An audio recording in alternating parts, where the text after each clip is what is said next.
The 17E needs to be the most entry level of all the iPhones, and it needs to go up from there. This ad campaign is going to be amazing. We promise. It's the worst. No, seriously, this is the worst. 2026 might be an interesting one for AI because potentially this could also be the year where maybe one of the players finally give up on it. I know on Samsung's new TVs there is a AI button that can identify actors or suggest content for you to watch that's related to what you're watching now. On that note, at least we finally know where the password sharing crackdown profits went. It's gone into buying more companies. But those guys will just get richer. That is a delightful prognosis for 2026.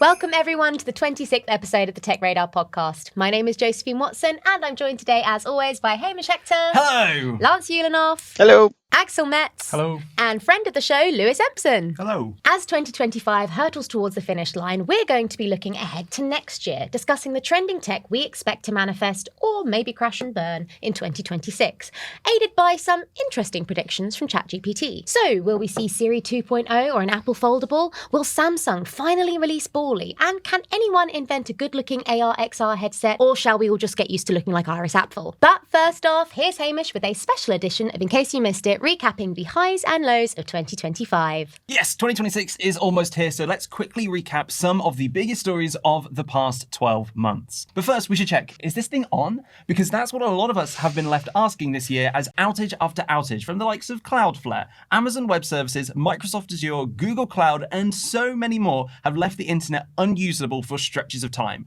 ranging from just a couple of hours to over half a day. And there's a doubt that things will get much better in 2026. Though it might not matter for some if the internet is down or not, as they won't be able to access chunks of it anyway, as countries push ahead with various age restrictions on online content. Major examples include the UK's Online Safety Act and Australia's social media ban for under 16s. And while rules and rollouts have proved controversial for various reasons, it looks like restrictions aren't going anywhere anytime soon. Instead of social media, perhaps we can instead turn to gaming to fill our time. This year we got our hands on the Nintendo Switch 2, and after a lukewarm initial reaction, many, including myself, have fallen in love with the portable gaming machine. Valve also unveiled some new PC-adjacent gaming hardware with its Steam Machine and Steam Frame, though they won't land until next year, and crucially, we don't yet know how much these devices will cost. Samsung and Meta brought the heat to the XR space with the arrival of their Meta Ray-Ban display glasses and Galaxy XR headset respectively, with Meta debuting new Oakley smart glasses too. In a year of AI disappointment, including some hilarious robot fails, smart glasses look like the only gadget left where the AI hype train is still running at full steam. And rounding things off with a proper buzzer beater, Paramount and Netflix have announced an impromptu collaboration on the biggest business drama of the year as they battle it out with bids to buy Warner Bros. Discovery. From the sidelines, there's not an awful lot more we can do than wait and see which acquisition attempt is accepted. But in this toss-up between eating garbage or drinking sewage, maybe the only good result is they both get blocked. And we're going to come back round to that hot take a little bit later in the episode, because I got lots to ask you about that fantastic wording you used there. But thank you so much for that recap. Yeah. And I think a lot of these stories we're going to see make an appearance throughout next year as well. So we can talk about some of those today and how we think it's going to pan out. We've got our own ideas about what 2026 is going to look like, and we're going to come back to those. But I also asked ChatGPT what it thought the meta trends for the whole market might look like. And it said that the key themes will be consumers being less dazzled by hype, more value conscious, more skeptical of subscriptions, wanting reliability over novelty, being tired of fragmentation in apps and ecosystems. And then, interestingly, it said, cautiously optimistic about AI when it solves real problems. And it's funny, actually, because both ChatGPT and Gemini, when I also asked Gemini what it thought the trends were very confident consumers are all in for AI next year. And I think some of that's probably due to the large swathes of pro-AI marketing it must consume from the internet. But I think that's a good place to start drilling down a little bit, right? So we've seen already this year, AI-first laptops, phones and wearables are all hitting the market. But next year, we'd expect to see more devices with dedicated neural processing units and a whole lot more chatter about agentic AI. Lance, you have talked so much about AI this year. You've been on TV spots, you've been on TechRadar shows, you've covered everything about AI, really. Do you think it's going to slow down at all in 2026, given that both the hardware and the software seems to be kind of stretched almost to its limits right now? Or are we going to see more of the same? Well, we've gotten to a place much more quickly than normal with technology, obviously. But one, I don't believe in the AI bubble. I don't think that's a thing. Two, I don't think we're slowing down at all. And part of that has to do with the intense competition that we're seeing between OpenAI and Google. I mean, that is really going to ramp up because, as you know, that Sam Altman declared code red a couple of weeks ago, and that really had to do with the realization that, oh, Google, with its vast resources and the ability to reach everybody through search, is suddenly not only caught up with us, at least technically, but in some people's opinions, surpassing us. So with that in mind, it's just going to go faster. It's going to be in more places. Agentic AI is going to become more commonplace. Even just the AI that's going to sit on all the wearables, especially glasses, is going to introduce it to a whole new market. And also it's driving the robotics market, but we can talk more about that later. But I just I don't think we're at the peak by any stretch. But I do think that the tension between those who are cautiously optimistic and those who are completely freaked out will only grow. And Hamish, I guess I would maybe put you slightly more towards the freaked out side of the spectrum, although slightly less that, more just I don't want this necessarily. What are your thoughts on sort of the other shoe on the other foot? So I think for me, the big thing with AI next year will be, I think, sort of what Lance was touching on, that battle between ChatGPT versus the world. Because you've got Gemini on the consumer angle. Again, it's so easy for people to access, especially because it's just on your phone. It's on Android phones, pretty much built in. There's talk that it will be part of Siri, so it's just going to be on all Apple phones as well, which is basically all phones out there. And then also, I've been seeing stories about how ChatGPT is also struggling with business users because businesses want very specific uses. You know, if they want something that's really good at coding, ChatGPT can help with coding, but there are dedicated coding AI bots. And I think that that's sort of the thing where ChatGPT, being this little plucky, or this semblance of being a plucky little company amongst all the big players, is suddenly realizing, oh, we're not one of the big players.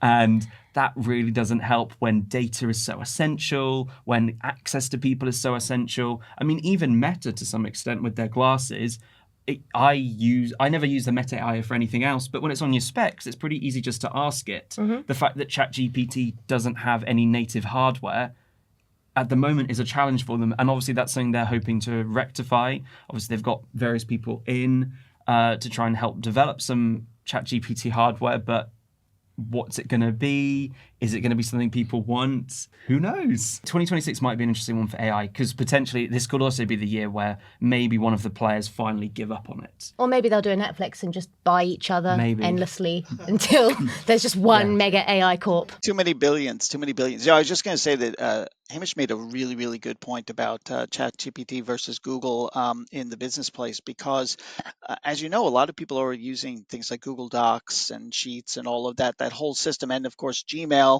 corporate versions of Gmail, and Google just has already slid Gemini right inside there. It has all the hooks in there, and ChatGPT, OpenAI has nothing quite like that. It doesn't have, well, obviously it has no productivity app. So that is a massive advantage for Google going into 2026. And then you mentioned there as well, Lance, and I mentioned as well about the rise of agentic AI. I think that's almost certain to bring the next bastion of subscription warfare as well, I think.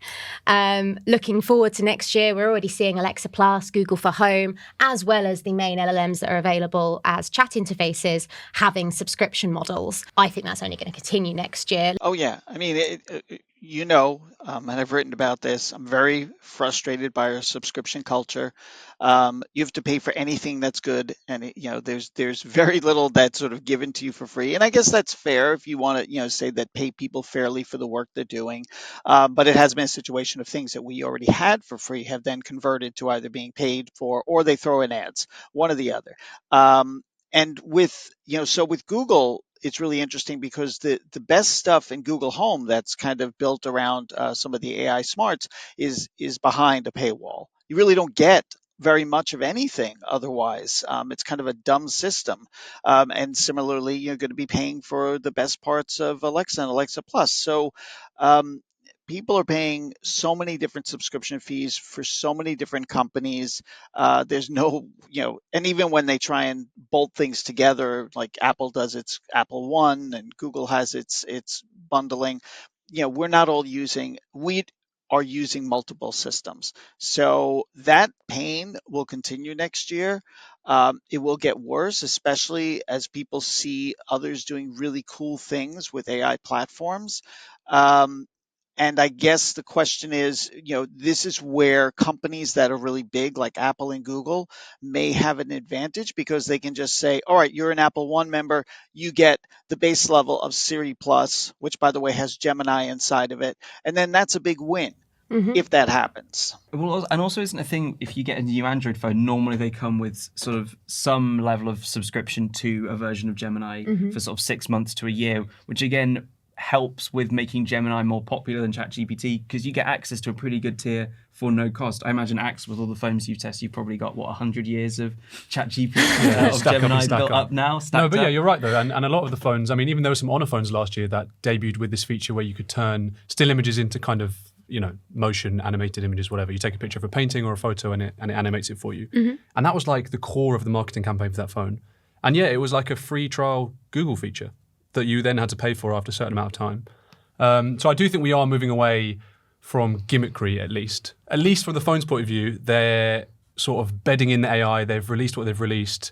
They're not showering us with new features because the ones that we have already are either not fully formed or not super popular at the moment. So yeah, I think over the past year we've seen, it's slowed down a little bit. And I think that will be the case next year. All of these AI features that people stuffed into these phones, especially the AI image stuff, I don't think consumers are using any of this. I don't think they're using the tools that replace their heads. I don't think they're doing any of those things. They're still just taking crappy photos and sharing it with their friends. Hey, my photos are great, Lance. What the hell? I'm sorry. I love all of your photos, Rosie, but and it makes sense because that sort of thing that Lance is talking about is a very hard thing to market and advertise to people. Like, it can identify and help your pain points, but everybody has different pain points. So like in my example, the only AI feature, honestly, on my iPhone that I find genuinely useful, and I know iPhone is not a great example of a broad feature set, but it's Siri suggestions, which is like when you pull down the drop-down menu and it gives you the tray of apps that it thinks you want to access at any given time based on your screen time or like your location, time of day.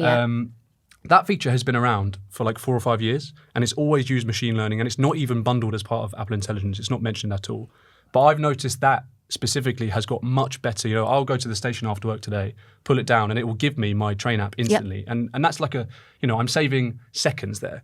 But that for me is the sort of AI that is really useful to me, and where I'm sort of coming around to the fact of, this can save me time and effort, but that's never going in a TV ad. That's never going in a marketing campaign. Yeah. The stuff that works is the stuff that happens almost magically, right? Frictionless, you don't have to go searching for it. It understood your needs and it took care of it. Everything where you have to kind of dig back in, open tools, fiddle with stuff, most people are probably not going to do that. And I think that's a good segue into things outside of phones as well that are elsewhere in our homes. Because, Lewis, this is kind of something that's happening in the home entertainment space as well a bit, right?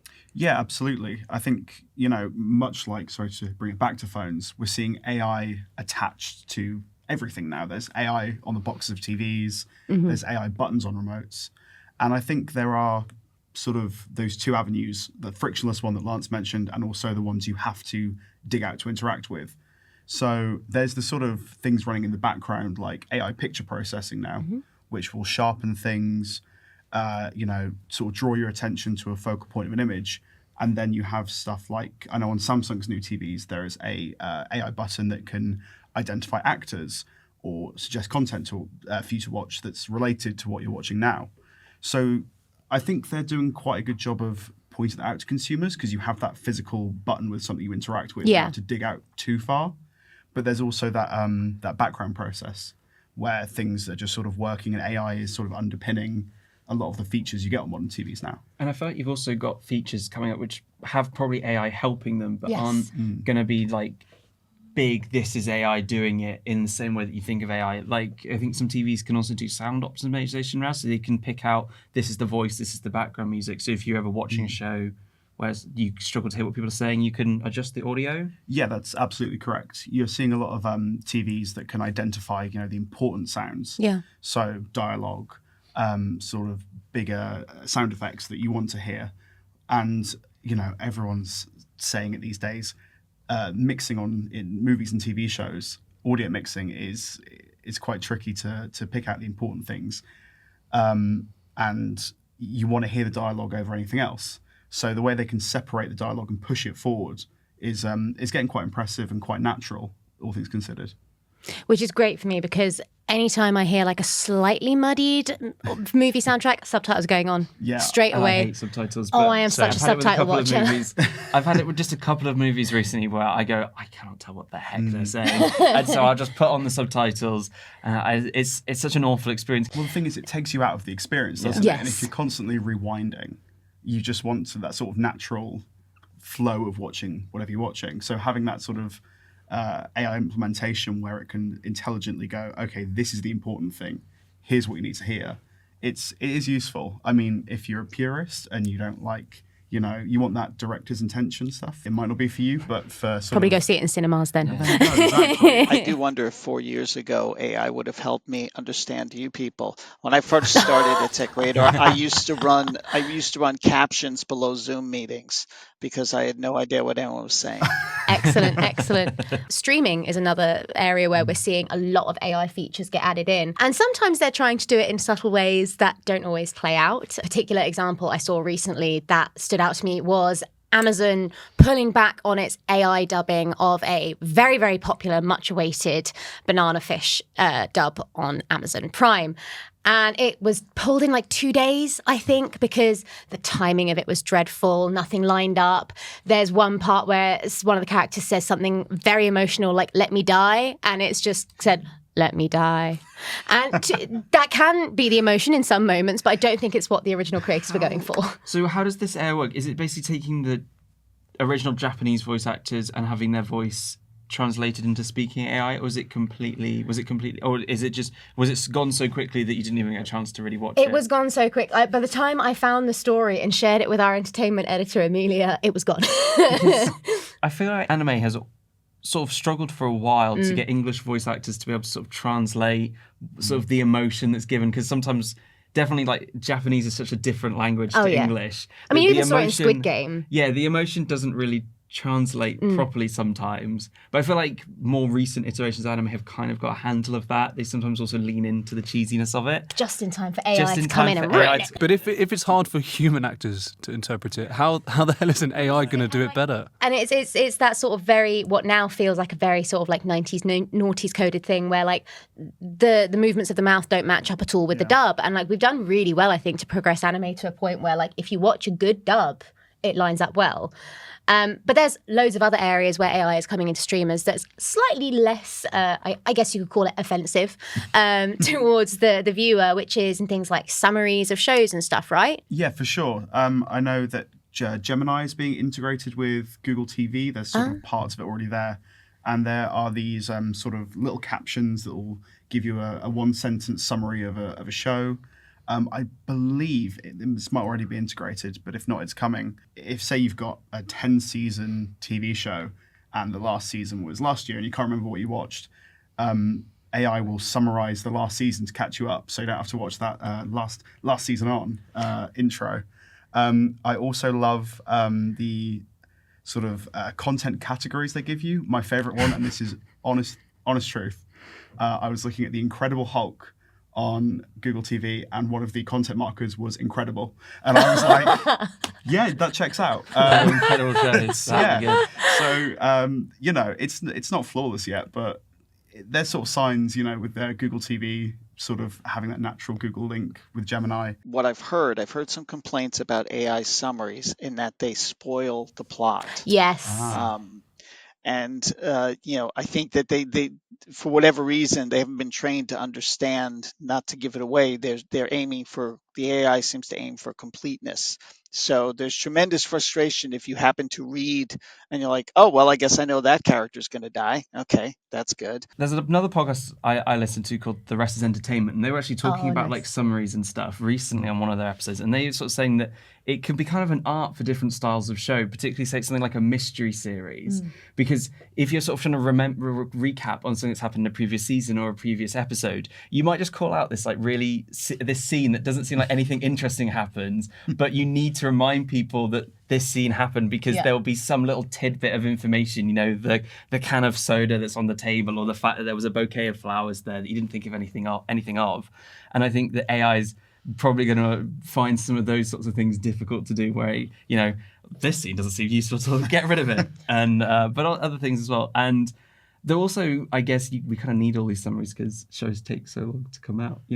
Stranger Things was like a couple of years ago now. And who remembers what that happened in the last season of that? The last episode of the first section, which I won't spoil, but don't check on AI either because it will. The last episode of the first batch of episodes that came out, there was someone who was brought up in it that was from season 2 or 3, and I'd completely forgotten their existence. But you're absolutely right. Like it can be very easy to get sort of like lost in previous seasons. It's helpful to have something that summarizes it, but also there are so many people who like do that for a living and also create content about things that have happened in the past. And I always like when I see that kind of context. A lot of it comes bedded in with people who are really, really involved in theorizing and like really passionate about it.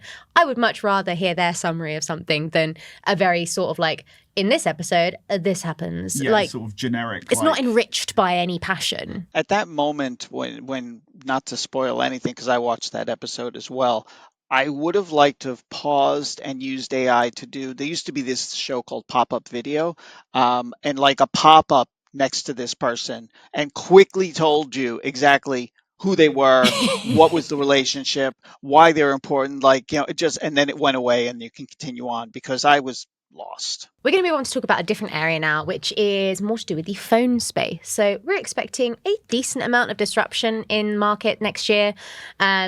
People are sort of swinging back around, I feel, to having very specific wants and needs from their phones. And, it's sort of dehomogenizing, I suppose, what the phone space has become. Axel, you mentioned before recording that Apple might be one of those companies mixing things up a little bit next year in hardware. Obviously, we already know that there's the rumoured foldable, but what else is going on in Apple land? Yeah, so we think, they're mixing it up in the sense that they're probably going to be doing what everyone else does and have at least 2 events a year, 2 iPhone events anyway a year. So we'll probably get an iPhone 17e in March. We were going to get that anyway. And then from then on, it looks like they're going to use the September event to release the highest end models, so the Pros and maybe the iPhone Fold if that comes next year.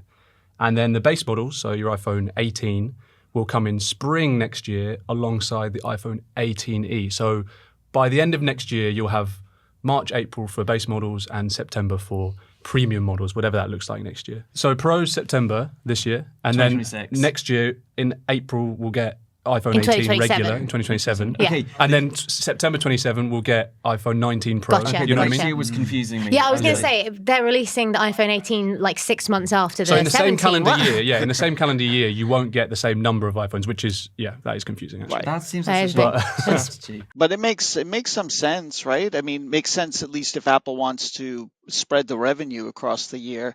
They tend to have like this one really, really big quarter for the iPhone, and then it does okay, but splitting it up, they may, and also because the choices are more narrow, they can't choose among including the lowest end. They'll maybe just go for the high, and then they'll wait, and the people who are waiting will then push and buy the entry level the next year, and so that's another revenue bump potentially for them if they do it. I'm not convinced they will. Right, you've got like an Air, there might be a Fold, there's going to be an E, there's going to be a base model, there's going to be a Pro Max. There's just so many, and we're already seeing like Samsung has its FE launches and a dedicated Fold event. Google has a different event for its A series Google phones. So because we've got an iPhone 17e coming in March, that's going to be the next one. That confuses things because it's not like starting the cycle yet. But sort of on the flip side, would launching the base model iPhone alongside the E sort of de-incentivize people to go towards the E? Because isn't the whole point of the E, you wait a few months, but you get a lot of the features at a cheaper price. If you launch the E alongside the base model, what's the value gap there? I think the whole point with the 16E, whatever you think of it, is you've got a lot of features of the iPhone 16, the processor, some new features at a cheaper price. But will people see that as much of a saving, or will it push people maybe up towards the 18?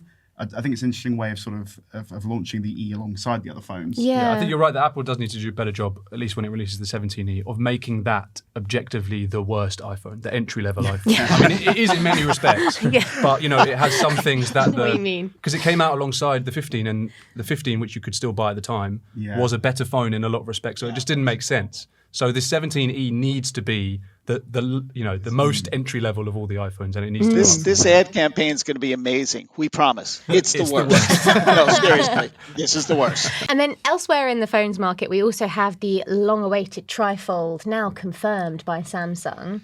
Hamish, what's the highlights there? Well, None, apparently. Judging by this initial reaction, if I'm none honest, like, whatsoever. actually, It's thin. yeah, it's thin. But honestly, I was expecting, I don't know, maybe I was over expecting from this phone because I just sort of look at it and I go, okay, it doesn't really seem to have much of a better battery. I don't think it's even got a better battery. It's got, the same cameras. It's more expensive. It's bigger, sure. And it's really thin, sure. That's great. But I don't know.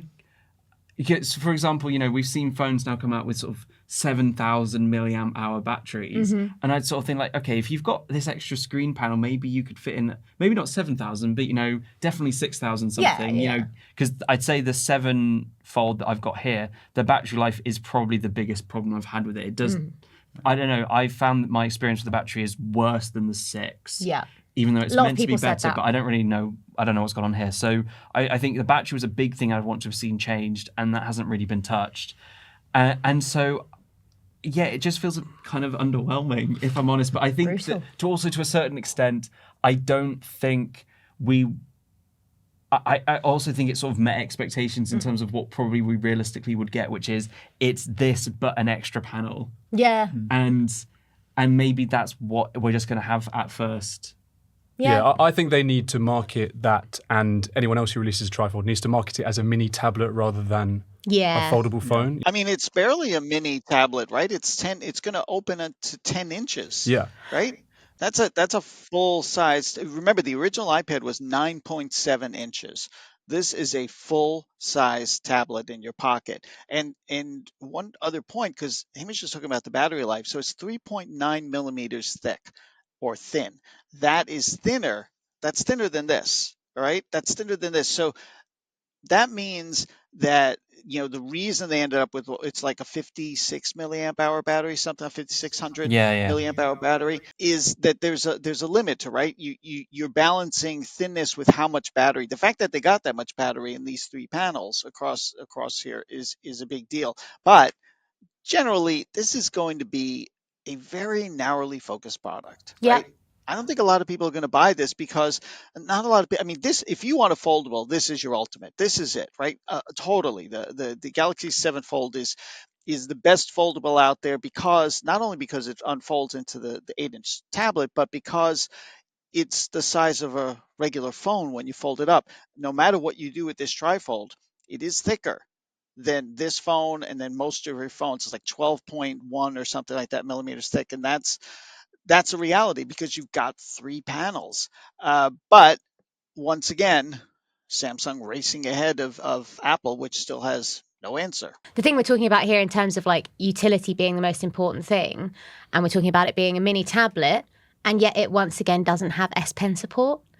And that is, I just think, really, really frustrating to see that like they haven't been able to improve the battery. Fair. Maybe you just can't. There's just technical limitations. The thinness, fine. Okay, technical limitations.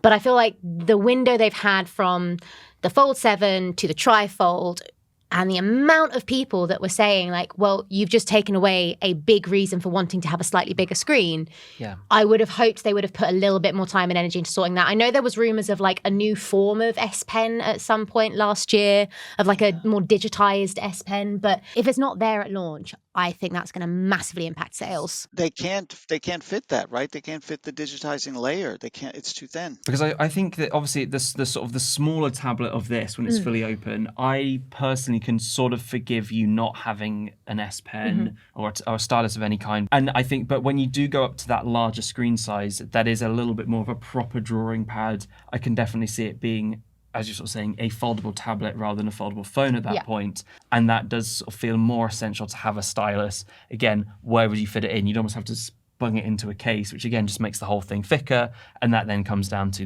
if you are going to make it a little bit thicker anyway, why not just put a bigger battery in that thicker space? And there's a whole can of worms that I think, though kind of like we've seen in the past, this is the first iteration of a Trifold for Samsung. And it took them several attempts. I mean, if I'm honest, I really like the 6, but I don't feel like this felt like the 7 felt like a 1.0 version foldable. Yeah. Apple's moves with the foldable is going to really define, I think, what comes next in that space, right? Like, if Apple's able to make some kind of foldable phone that also has some sort of Apple Pen support or stylus support, that also has the minimal crease screen, that waiting game will have paid off. Fundamentally, it will have paid off. It is very hard to draw, by the way, with your finger. Yeah, it's a great still pretty drawing, good, though, though. Lance. That's a better really than I good could do with drawing. stylus. Yes, Lance, you're a really good artist. All right. Man. This is a bit like Axel. Is that who you were drawing? Fine, I'm leaving. And then elsewhere in the phone side of things, you brought it up a little bit there in terms of the Fold 7. Battery has been an ongoing conversation point this year because we are seeing more and more of these thin phones come out, whether that's in foldable format or the iPhone Air, the Samsung Galaxy Edge. But the compromise is battery. And when you're looking at poor sales for some of those models, or even I've anecdotally seen people on Reddit and in our comments talking about returning their iPhone Air or Samsung Galaxy Edge because it doesn't have the battery that they need. It's that thing of utility is still important with these devices being something we use all day, every single day. We don't need something that's necessarily going to do something different. But who's leading the race at the moment in terms of battery life, and how important do we think that's going to be next year? I'll pass to you, Axel, to begin with. Yeah, I mean, you mentioned earlier that, ChatGPT actually mentioned earlier, Yes. that people will be less dazzled by hype or have been Yes. less dazzled by hype. And I think that's because, at least in the phone space, there are very few things these days that a phone manufacturer can actually excel at or like materially improve now. Chipsets have been fast enough for ages for most people. Camera upgrades are exciting for camera fans. But battery life is something that affects every single person, like whether you're a casual user or a power user, like everybody wants to have a phone that lasts at least all day. And so it's not something that you can really compromise on as a phone buyer or as a phone maker. And the only reason people, like you said earlier, like loads of your friends have iPhone 13s or 14s, and you go on the tube and that's the sort of phone that people have. And they will upgrade that phone only when the battery life is no longer, viable. Not because they feel like the chipset is slowing. Okay, maybe the chipset will slow down. Yeah, or app support or but something. that's it. It's like, your average scrolling experience and battery life. And everything else is like, yeah, it's cool. And if you're someone who's really into phones and you'll spend the money, you'll get all those cool things. But those two things, like performance and battery life, are the core of every phone ever. And that's the reason why we gave the OnePlus 15 5 stars, because it just excels at everything, especially battery life. It doesn't really have any super special tricks that something else doesn't have. It's just really good at everything. Just a good phone. So yeah, in terms of like leading the race in battery life, at least for a phone that's available everywhere, it's the OnePlus 15. But then you've got the Oppo phones and the Honor phones in the UK and Europe, which are similarly long lasting. So yeah, I mean, like the iPhone 17 Pro has really good battery life. I don't think I wouldn't buy it because it has bad battery life. But in terms of who's leading it, yeah, it's definitely the Chinese manufacturers for sure. Axel, one thing I was going to mention about that OnePlus, because I read that review, and I've loved OnePlus phones for a long time, and I've loved the company for a long time because they always took like risks. They would do fun things. I don't know if you remember the camera that used to pop up out of the top, but if you dropped the phone, it would automatically go in before it hit the ground. It was really innovative, not practical, but innovative. But I did notice that this was not the cheapest phone. Like I feel like OnePlus's prices on its phones have gone up, and so now they used to be more affordable option for a lot of the features you could also get on an iPhone. But this was like a $900 phone, if I remember correctly. Is that accurate? Yeah, I think it's $899. I think it's cheaper in the UK because you can get maybe a smaller storage variation or RAM variation or something. So yeah, it's flagship price now. It's still $100 less than an iPhone, but yeah, I mean, I think when you improve everything, you can afford to spend a bit more. Charge a bit more on the phone, and they will have the OnePlus 15R, which comes out in a few weeks. Which actually, I was writing a piece earlier and looking for the key differences between the two, and apart from price, there's really not that many. Actually, the 15R has a bigger battery. Oh, really? The 15. Darn. Okay. And it's got like Qualcomm are doing this thing this year, similar to Apple, where they're having the Snapdragon 8 Elite Gen 5, and then they have the Snapdragon 8 Gen 5, which is like the Elite Lite. You know how Apple has an A19 Pro and an A19. The double Elite. The double Elite. So yeah, for most people, that's suddenly going to be the OnePlus that I will start recommending to people once we've tested it. But yeah, you are right, Lance. It's not a cheaper option anymore, but it's a very good one, I think. And then moving on to another area of tech that's, I think, constantly on the bleeding edge of TVs, and a lot of what we see in phones probably owes to some of the stuff that's happening in the TV space. So, Lewis, can you talk a little bit about what we can expect to see next year, just sort of like at a macro level? Yeah, so the big thing is a new panel technology, which is sort of already launched by a few manufacturers. I think Samsung and Hisense have launched something called RGB Mini LED, also known as RGB Micro LED, if you ask Samsung, because they have to be different. And that's okay. So this technology is taking the established Mini LED panels you have in so many TVs, and it's shrinking those LEDs down even more to an individual red, blue, and green. It's taking out quantum dots, the QLED layer that I think a lot of TVs, or I know a lot of TVs still use today. You can expect, big boosts in brightness, contrast, bigger screen sizes. I think Samsung has launched this at 115 inches, which is, you need quite a big living room for that. I mean, the sort of conventional, size it up. It's the conventional sort of 55, 65-inch TV is slowly fading away for these 100-inch TVs. So that's the sort of big news. Pure speculation here on, but, brighter OLED panels. 8K is still sort of lingering. No one really knows what's going on with it. There's still no 8K Blu-rays or streams, so whether you care about that is completely up to you. A lot of exciting stuff. So is QLED, sorry, I'm not in the TV space, so I don't cool. really know. Is QLED like something that was an in-between technology that was a marketing thing, and now you said they're getting rid of it? Is it like a titanium phone? It's good for a few years. QLED has been around for quite some time. I think, it was definitely that name sort of sounded like OLED. Yeah, like a logical upgrade from OLED. You think so. So QLED is sort of sunk down into the sort of mid-range now. Right, okay. And there will still be QLED TVs next year, but the QLED branding was sort of once really premium and is now coming into the mid-range entry-level TVs. Oh, right. And this RGB Mini LED screen technology is going to sort of creep in at the higher end. I know obviously Samsung has a TV out with it already. Hisense, as I said. Sony has confirmed they're working on a TV with this panel technology. So it's all to play for, really. I think this is going to be the big sort of premium TV tech that we're talking about next year. And I mean, OLED, there's talks, should OLED be worried? We're going to have to wait and see. What do you think? Should OLED be worried? Ooh. I'm imagining it. What does it look like? What does OLED shiver every timber? So, I mean, I asked Sony because they, confirmed they're working on a TV and they obviously have premium OLED TVs in their lineup. And I said, is this panel technology coming to kill OLED? And they said, no, which I was surprised because, you sort of see this thing and think, how many premium players can you have? Mm-hmm. But, I think people will always have their sort of reservations against OLED.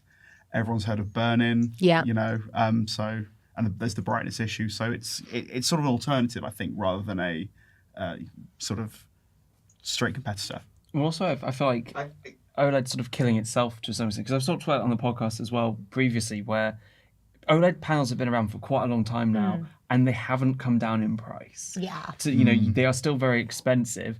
And so I think if you have this tech, and I understand it's difficult to make them, but still, at some point you go, well, it's still so much money to buy this OLED panel. Oh, there's this other really good TV tech that's out there that seems like it's easier to make, and it'll probably therefore be made by more manufacturers and therefore be cheaper. Again, why would you want to go for OLED if it's still going to just be the same price as it has been for a decade now, pretty much? I wonder. So I just bought a C5 and an LG C5 OLED, which I love, by the way. And I am aware of the potential for burn-in, but they do a lot of stuff to make sure that doesn't happen. Plasma had the same problem, by the way. But I am curious if you can tell me is it fair to assume that one of the reasons these companies keep trying different technologies is to try and prime the pump for purchase? I mean, people hold on to televisions a long time. And so if you keep teasing them with the next big thing, is that what gets them, to make the buy? Because how often do you buy a television? Once every 5, 8, 10 years? Yeah, I believe the average is 7 years is what I've heard. So as you said, there was plasma, moved on to OLED, that sort of cycle where the next big thing comes along. I think these manufacturers sort of, they must sort of plan that ahead and go, okay, so we want to strive towards the next big thing and get the next generation of TVs out there that people will then buy into. So interestingly, obviously, a lot of people bought new TVs over the COVID lockdowns. We're coming up on that sort of 7-year period. People are starting to look at new models. Is it a coincidence that RGB mini LED has suddenly sprung up now? Not sure. I know that these manufacturers have been working on it for a long time, but is this the right time to bring it out because they know people will be looking at refreshing their TVs? Maybe it's tactical. Yeah. But, I mean, I've seen some of them in action, and the benefits do sort of provisionally seem to exist. I'll need to study them a bit more, but the sort of promise of brightness, colors, contrast, and these huge screens and stuff like that, it's definitely interesting. I think I'm in the market for a new TV, so I think I'll be watching this space very closely next year. Can you fit 115 inches, into your house? Or? I could fit it on the road outside my house. Share it the street. Share it, yeah, Bolt it onto exactly. the side. Get one of those outdoor TVs. That's not a bad way to afford it as well. You know, we all put in together, big TV in the middle of the advertise cul-de-sac. at certain times of the day. Exactly. Pays for itself. Exactly. Now, Hamish, I want to come back round to the beautifully scathing undertones that you discussed the Netflix / Paramount / Warner Brothers situation with earlier, because I think this is going to colour. Yeah, it is a love triangle, isn't it? Yeah. I think it's going to probably colour a lot of conversations around subscription gate next year, around streamers in general. So talk a little bit about that story and how you think it might pan out next year. Okay, so the quick level highlights. Warner Brothers Discovery specifically. They've got a nice long name. I am very much looking forward to Netflix Warner Brothers Discovery. Paramount Skydance Warner Brothers Discovery would be even more fun to say, potentially. But anyway, names aside, that's the only real fun bit of the story. There's a little bit of levity before we get into the money. Basically, Warner Brothers Discovery have been wanting to get sold for a little while, and various people have been pitching deals to them, and they have settled on Netflix. Netflix has gone for quite a complex structure that involves some cash, some shares, and also Netflix aren't buying the whole of Warner Brothers Discovery. Right. They basically only want to buy the content library and the production studios. So sort of the TV channels, which includes some of the news channels that Warner Brothers has, and Discovery and stuff like that. They don't want any of that nonsense. They just want the content and the content studio production side of things, which makes sense because that's what Netflix needs. It's not into terrestrial TV, it's into streaming services. So that deal was announced as basically, we're going to go with this one, we're now going to enter direct talks where they sort of hash out the finer details of that deal. Paramount, Skydance, also just Paramount, were in the mix of trying to offer a deal as well, and they weren't accepted. And being, very, very happy about that, they've swooped in with a hostile takeover attempt where instead of trying to piecemeal it and saying, we'll give you some stock and we'll do this and that, they want to offer shareholders $30 a share for the whole lot. So I think the Netflix deal comes to about $82.7 billion for a part of Warner Brothers. And also that deal's also interesting because some of that amount also accounts for they're going to buy some of the debt that Warner Brothers has. So the numbers are a bit fudged. But then at $30 a share, the Paramount deal would come to about $102 billion. So more money, but they're buying the whole lot rather than a little bit. And what also makes Paramount interesting is their deal isn't just from Paramount, because Paramount's only worth about $15 billion. It's not a big company. Well, but compared to offering $100 billion. But they're getting money from a few sources. So firstly, they're getting money from Larry Ellison, because he is the father of David Ellison, who's the CEO of Paramount. They're also getting some money from Paramount itself. They're getting some money from Jared Kushner's investment firm. They're getting some money as well from various sovereign wealth funds from the Middle East. And so multiple sort of people getting involved in trying to stump up a lot of money. Now, the Netflix Warner Brothers deal isn't set to close for at least 12 months, might even take 18 months. So we might actually see that deal come, if it goes ahead, until 2027, where it actually closes. The Paramount deal, that will be discussed by shareholders probably at their next meeting, which isn't set to take place until January. So in either case, there's not going to be a decision for a little while. And obviously, if they reject that Paramount deal, then potentially Paramount will try again. Who knows? That there's so maybe Netflix will counteroffer and they will offer even more to try and convince shareholders not to sell now and to sell later to them.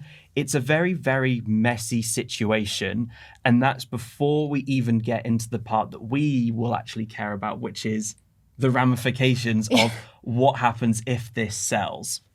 Because there's lots of questions around like what it means for cinematic releases. There's lots of questions around what it means for subscriptions as well. Yep. I mean, on that note, at least we finally know where the password sharing crackdown profits went. It's gone into buying more companies.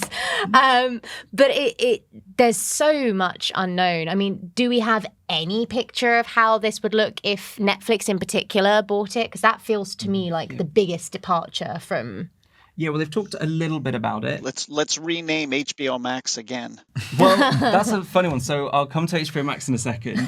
So Netflix have done a few releases in cinemas, but they've been very anti it overall. Yeah. And they have said that they don't think it's good for the consumer. So they probably will still do something, but it might only be a couple of weeks and at max, and it will probably very quickly go to their streaming services.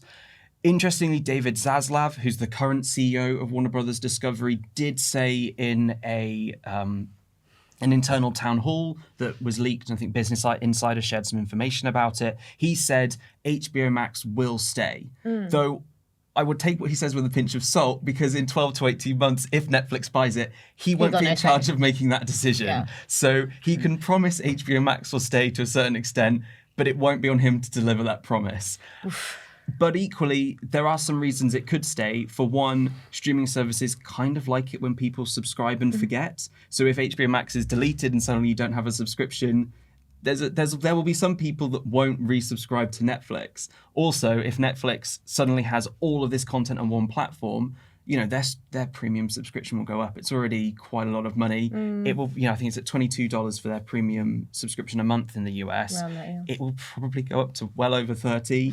I would Well, imagine. if they got rid of HBO Max, they could just add the subscription fee of HBO Max onto the existing Basically. X1 and justify it that way. Potentially justify it, but then you'll have a bunch of people saying, do I want to pay for all this extra content if they weren't paying for HBO Max? And they might not want to pay that extra fee. So in a way, keeping them separate and maybe just offering a bundle would be the most easy way to get people to subscribe. But again, that's sort of all up in the air for how that would all work. And bundling, in my limited experience so far, doesn't really quite work yet. I was trying it through Prime, and I got my Crunchyroll subscription through Prime, but then you can't use the Crunchyroll app. You have to do it through Prime. You can only log in through Prime, and the Prime library is intolerably difficult terrible, to navigate. I hate it. I hate it so much.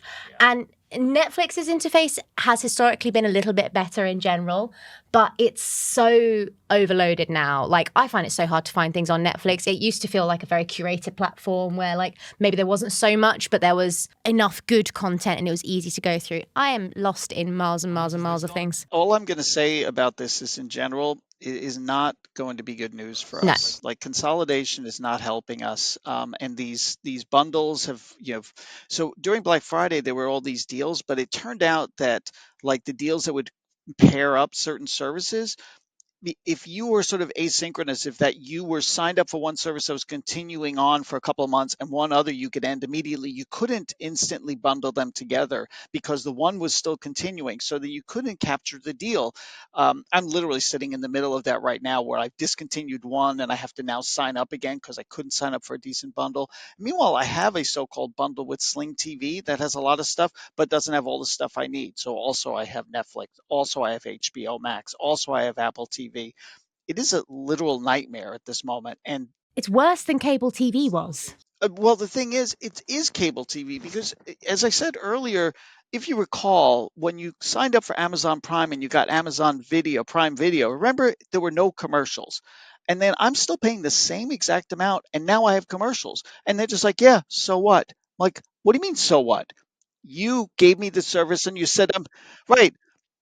I'm like, I paid for this for the of getting, I didn't want to go back to cable, but basically everything I watch now, virtually every, exception of Netflix and Apple TV, has commercials in it. And it's like, unless I want to pay an insane amount of money, And so I'm basically back to cable. I may be paying more than I was for cable in the first place. And when these consolidations happen, it'll just be more of the same. More expensive, more commercials, more suffering, more confusion, but those guys will just get richer. That is a delightful prognosis for 2026. We're running a little short on time, so I'm going to move us on to the next topic now, which is going to be about robotics. We're in this kind of weird liminal space, I feel, with robotics, where no one can really decide what they should be. Are they humanoid bots, like Lance was just demoing there for us? Or are they the sort of more consumer robots, like robot vacuums, or the, as of yet, unseen Samsung Bally that will someday release, maybe not. Wasn't the announcement recently just like, if we've got nothing to announce, was their announcement? That was, which was love to see it. Our lovely colleague Jake breaking that story. Lance, you've been digging into the space a bit this year. What can we expect in 2026? All right. Well, definitely the steady march of humanoid robots will continue. We will see more eye-popping videos. The 1X Neo Beta, which is a $20,000 humanoid robot, is supposed to show up in homes next spring. Like that, maybe the March timeframe. I still think that it's probably that's ambitious, optimistic. If and when it does show up in the homes, people will be ready to throttle it because it'll be unloading the dishwasher like this. It'll take 45 minutes. But I have seen there are actually a bunch of videos that dropped this week of robots running and boxing and beating the crud out of their own CEO. I saw that. So it was so good. These are disturbing videos. They really aren't where we're going, because a lot of this stuff is sort of canned functions that they can do, but it's also breaks all the 5 rules of robotics, right? You can't harm humans. But it is going to be a very interesting space. And remember, the thing that is propelling all of this robotic development is AI. It is really supercharged their training in a way they could not do before. So they are learning skills much more quickly and getting much better at handling unforeseen circumstances. But if anyone expects that they will have their Rosie the robot in their home next year doing all the chores and they'll just leave them behind, they're going to be in for a rude awakening. Next year is not really going to be that year, but we will see a lot of really cool development, which I'll be there for because I absolutely love robots. I've sort of got a quick question. Yeah. More sort of for Lewis, because you're sort of the entertainment streaming expert on the podcast today. Maybe I'm wrong, but aren't there a lot of movies where robots fighting people and doing that sort of thing where things go wrong? There's that one that comes to mind about a specific robot time travels. Are we going to sort There's of a couple actually. It's funny that, isn't it? I've heard of that. Yeah. My favorite thing that I've seen recently is the fact that much like cats and dogs, robots cannot quite conceive of mirrors. And I saw a video of a robot just running headfirst into a mirror multiple times because it's either that it's like intruder alert or that it just thinks there's an infinite corridor or something that it's ahead. It's glorious. That guy got what he deserved. He dressed that robot in a maid outfit. Yeah, I saw terrible. that. It's the one I saw. That's the one I saw. The thing that I've not got is some of these robots, they'll just make them with boobs and stuff. And I'm like, you don't need to do this. That was optional. The one in the Big Short. I feel like it touches on a thing that you've mentioned before, like all these AI assistants have female names and female voices by default. The internalized misogyny in tech, it's not really internalized that much, is it? Let's be real. The misogyny that exists in tech is very real. We've seen it with AI assistants. Although, as it someone does not get better. It does not get better. No, it doesn't. It doesn't get better. And obviously, we have male voices for those now. And yes, there are male-bodied robots. I think some of that is because the people who are making them right now are probably not really thinking about mass market as much as they are look at what we can do. And I suppose in those situations, they're more often than not fulfilling their own vision, their own projection of what these should be. And that will die down, I think. And I think some home robots will come to us next year that are not looking like Scarlett Johansson or sounding like Scarlett Johansson. I am so here for the beer belly robot. Yes! Dad bod bot. Dad Bob. Bring it. Let's go. I'm kind of looking 100%. forward to the, as Lance was talking about, the robot that tries to empty someone's dishwasher and just smashes all the plates. And just decides that's the easiest way to clean up plates is to break them, sweep them away, and then buy true. new ones. Valid point, You know, the though. classic That'd be like, awesome. AI mental gymnastics of this is the easiest solution. Right, why didn't you humans figure this out sooner? Yeah. If you'd rather look like a robot than own one, there's another space of tech that's coming rife with disruption, AR, VR, XR. Hamish, you mentioned about Steam's upcoming hardware. We also know about Meta Ray-Ban display, potentially some Meta Quest stuff going on this year. What's your sort of feel of like what that space is going to look like by the end of 26? So I think glasses are going to be a big thing. Lance, I know you were just testing out a bunch of Android XR glasses, which are, going to be ready to launch in 2026. There's still a few that we don't know about from the likes of like Warby Parker and Gentle Monster, these sort of more fashion-focused glasses rather than being from tech brands. But I think that's going to be a really big thing. We've seen that from Meta, that people really love having glasses they can talk to, get these simple features from, no one feature is the best at what it does, but as a package, they are great in the sum of their parts. With the Meta Ray-Ban displays, those will come to more regions because at the moment they're only in the US. Yeah. So hopefully the UK and Australia and a few other regions in Europe will get the Meta Ray-Ban displays at the start of next year and a couple of months in. That will be quite a big thing. I think actually getting these more, not quite AR, but AR light specs into people's hands.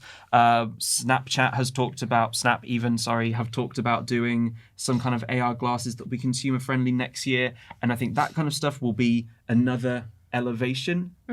Will be quite pricey, I imagine, for every iteration, particularly right now. But stuff with displays in, I think will be really, really handy.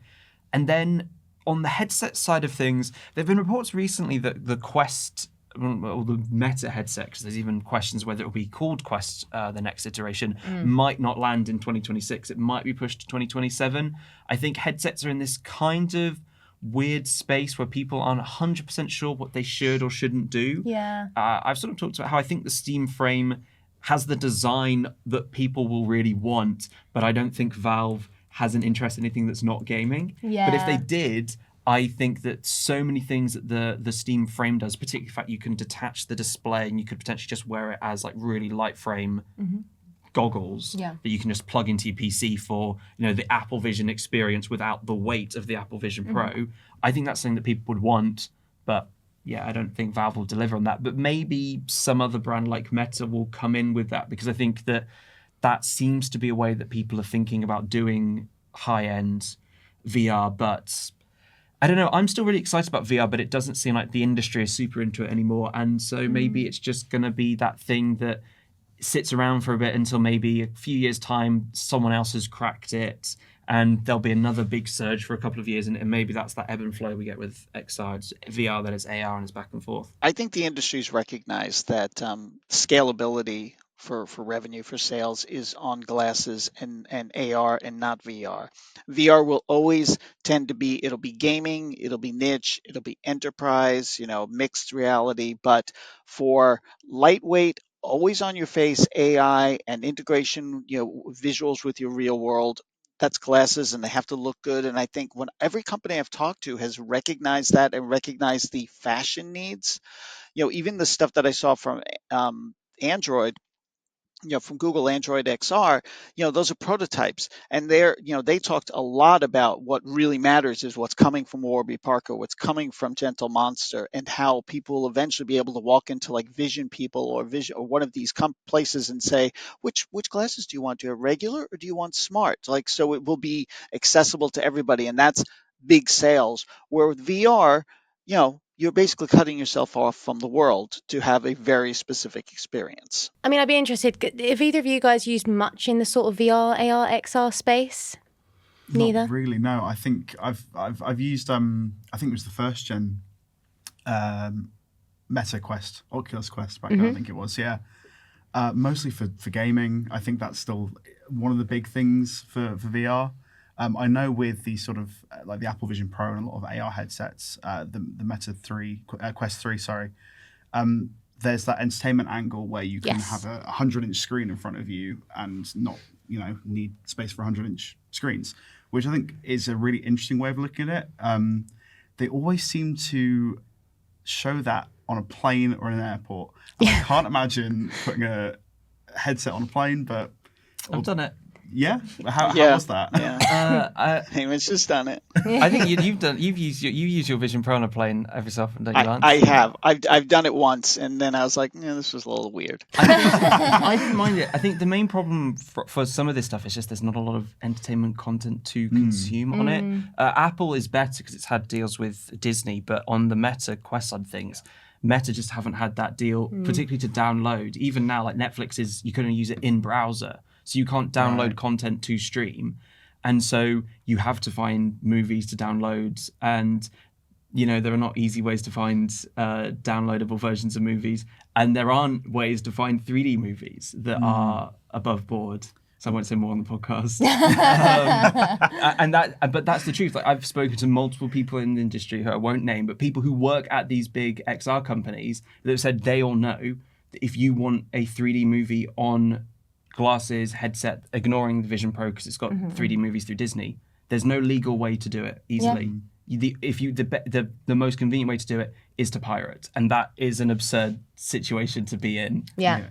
And Axel, I know you're not so much on the VR gaming side of things, but I feel like there is a world in which I could see you buying a pair of Meta Ray-Bans or something. Well, I was going to ask, I've just started wearing contact lenses. Oh.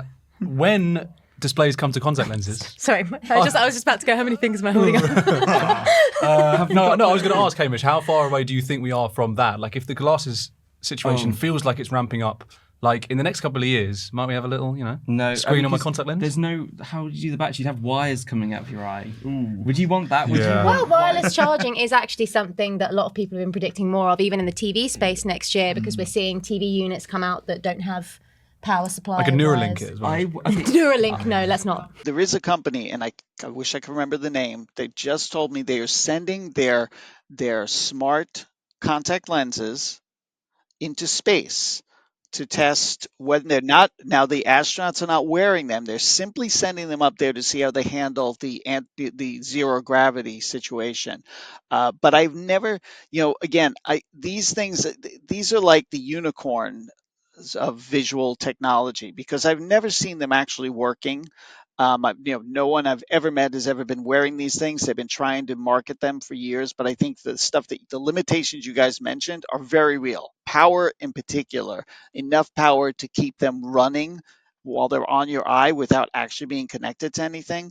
That's a very big question mark. I mean, if you think putting a robot into your home might be a little bit sketchy, imagine Don't put it in your eyeball. putting something into your eye. Please it's like don't. that classic Simpsons thing where Homer Simpson, they did an episode which is set in the future where Homer Simpson owns the first flying car, and it's really terrible. I feel like even if they come in the next decade, which feels, a properly good, contact lens for your eye, do you want to be the person that uses the first smart contact lens? Do you want to? If something goes wrong with your glasses, you can quickly take them and throw them off. Imagine if you have the bend or fire gate with like you have with the phones. Or like the Galaxy Ring, expanded. No, it's a no for me. Imagine, all the things that can go wrong. They're one thing if it's separate to your body or somewhere else. If it's on your eye, that's a whole no. I'm not dealing with it. But unfortunately, we will have to call the episode there because we are very much out of time. It's getting good. I know. We'll keep it going off camera. We'll keep it going off camera. Just do a premium episode. I think so. Maybe. You guys let us know in the comments if you'd like to see that. Otherwise, we'd love to thank you all for joining us for another fun-filled year of TechRadar podcast episodes. Have a fantastic holiday season and a happy new year, and we'll see you all in January. Bye. Bye. See ya. I'm going to go patent Dad Bod Bot right now. I am getting a patent for that. Lance, don't you fight me for it. I'm getting it.